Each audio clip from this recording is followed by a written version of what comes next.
जय गुरुदेव, सभी को प्रणाम। आइए गुरु पूर्णिमा उपलक्ष्य एक सत्य घटना हम सुनाने जा रहे हैं, आप लोग ध्यानपूर्वक सुने।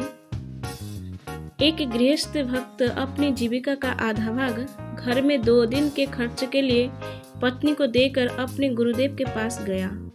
2 दिन बाद उसने अपने गुरुदेव को निवेदन किया कि अभी मुझे घर जाना है।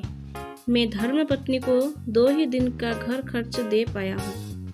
घर खर्च खत्म होने पर मेरी पत्नी व बच्चे कहाँ से खाएंगे। गुरुदेव के बहुत समझाने पर भी वो नहीं रुका, तो उन्होंने उसे एक चिट्ठी लिख कर दी और कहा कि रास्ते में मेरे एक भक्त को देते जाना। वह चिट्ठी लेकर भक्त के पास गया। उस चिट्ठी में लिखा था कि जैसे ही मेरा यह भक्त तुम्हें ये खत दे, तुम इसको 6 महीने के लिए मौन साधना की सुविधा वाली जगह में बंद कर देना। उस गुरु भक्त ने वैसे ही किया। वह गृहस्थ शिष्य 6 महीने के अंदर गुरु पद्धति नियम साधना करता रहा, परंतु कभी कभी इस सोच में भी पड़ जाता कि मेरी पत्नी का क्या हुआ, बच्चों का क्या हुआ होगा। उधर पत्नी समझ गई कि शायद पतिदेव वापस नहीं लौटेंगे, तो उसने किसी के यहाँ खेतीबाड़ी का काम शुरू कर दिया। खेती करते करते उसे हीरे जवाहरात का एक मटका मिला।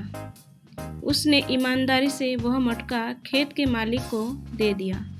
उसकी ईमानदारी से खुश होकर खेत के मालिक ने उसके लिए एक अच्छा मकान बनवा दिया। वह आजीविका हेतु जमीन जायदाद भी दे दी। अब वह अपनी जमीन पर खेती करके खुशहाल जीवन व्यतीत करने लगी। जब वह शिष्य 6 महीने बाद घर लौटा तो देखकर हैरान हो गया और मन ही मन गुरुदेव के करुणा कृपा के प्रति कृतज्ञता व्यक्त करने लगा कि सद्गुरु ने मुझे यहाँ अहंकार मुक्त कर दिया। मैं समझता था कि मैं नहीं कमाकर दूंगा तो मेरी पत्नी और बच्चों का क्या होगा। करने वाला तो सब परमात्मा है, लेकिन झूठे अहंकार के कारण मनुष्य समझता है कि मैं करने वाला हूँ। वह अपने गुरुदेव के पास पहुँचा और उनके चरणों में पड़ गया। गुरुदेव ने उसे समझाते हुए कहा, बेटा, हर जीव का अपना अपना प्रारब्ध होता है और उसके अनुसार उसका जीवन यापन होता है।